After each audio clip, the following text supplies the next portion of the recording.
We got New Mutants coming out this week, guys, so it is time for me to rank all 12 films of the X-Men franchise. Stay tuned.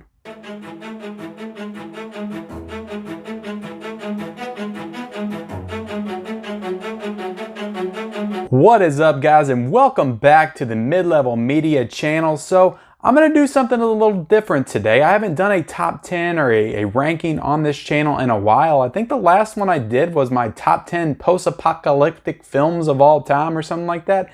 I want to get back into doing more rankings on this channel. I love doing rankings. I've done them on my Instagram in the past.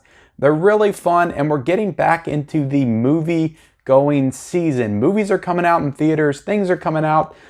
So there's stuff to go back and rank and put out there and get into the theme and the spirit of the movies that are coming out this week. So yeah, I want to get back into my top 10s or franchise rankings and all that kind of good stuff.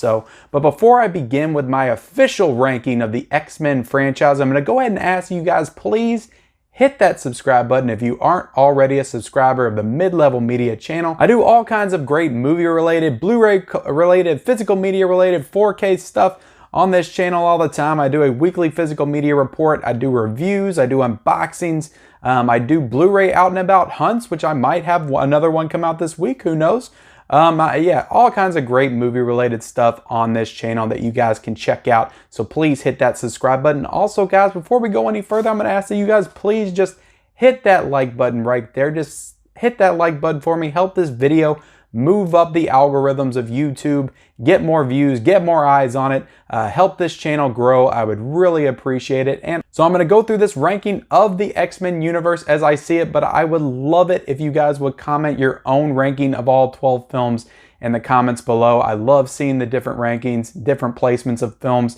Truly interesting and fascinating to me. That's why I like ranking things and just seeing where other people put things. So I would love for you to put your list down below as well. So let's get into it, guys. And we're going to start off with number 12, The Worst of the Worst, directed by Simon Kinberg, Dark Phoenix.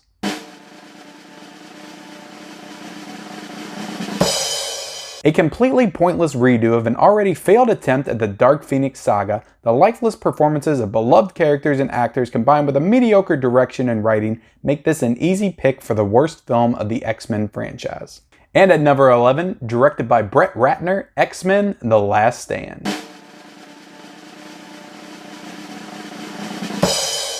After a promising first two chapters, this third installment of the original X-Men trilogy left myself and fans alike scratching their heads at how the creators could have screwed up such an epic, iconic X-Men storyline. It was the first glimpse at the inconsistencies in quality that we would come to expect from this franchise. And at number 10, guys, directed by Gavin Hood, X-Men Origins: The Wolverine.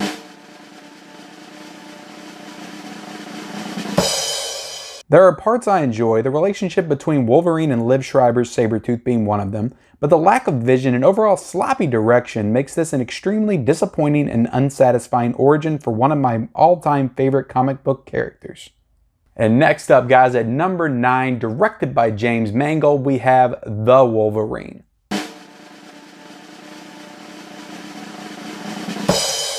It starts off strong, and you can definitely see the seeds planted by Mangold for his definitive version of the character in Logan, but the storyline is a snooze fest and the film overall feels too comfortable in its mediocrity. And coming in at number 8, directed by Bryan Singer, X-Men: Apocalypse.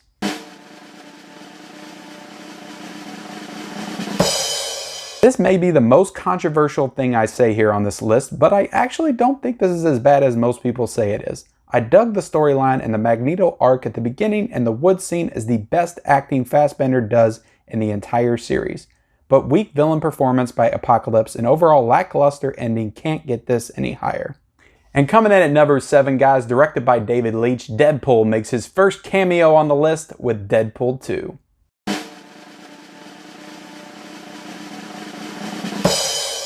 A strong sequel that definitely ups the kookiness established in the first, but lacks the true heart and originality of it, which makes it feel like Reynolds as the character might just be a one-trick pony.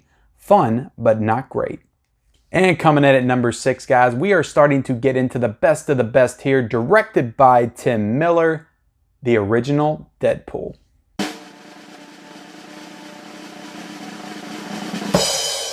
From this point on, every film on this list I love, and this is a fantastic original and meta take on the superhero genre delivered perfectly by director Tim Miller and Ryan Reynolds in the most true melding of character and actor that we've ever seen in a superhero film. And number 5, guys, we got X-Men 2, X-Men United, directed by Bryan Singer.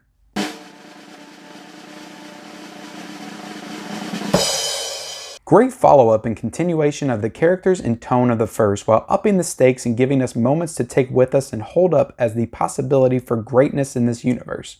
Many franchise fans' favorite one, but I just can't get it any higher than 5. And coming in at number 4, guys, again directed by Bryan Singer, we have X-Men Days of Future Past.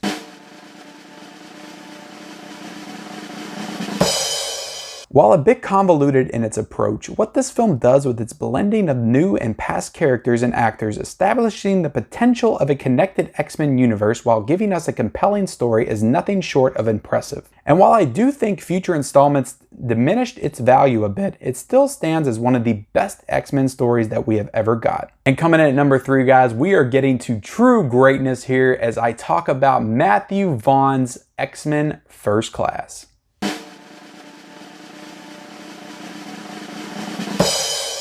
My initial thoughts on First Class has improved drastically since the first time I watched it almost 10 years ago.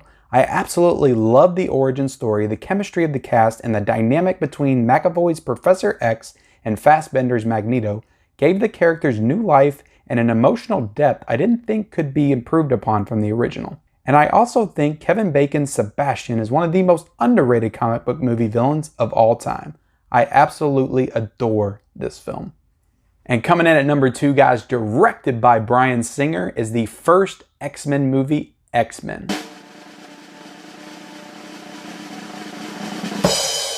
It could be argued that without this film, the age of the modern superhero films that we love and enjoy today wouldn't exist. And as a 14-year-old boy and a lifelong X-Men fan, this was honestly a dream come true.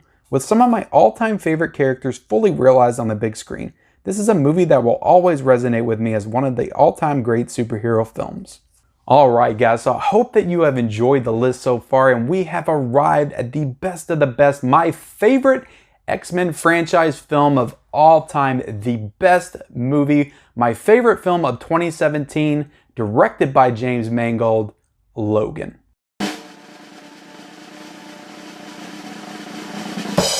What can I say about this film that hasn't already been said 1,000 times since its release 3 years ago? It's a masterpiece of the genre. It's a perfect blend of Western and superhero styles. Hugh Jackman has never been better as the character of Wolverine.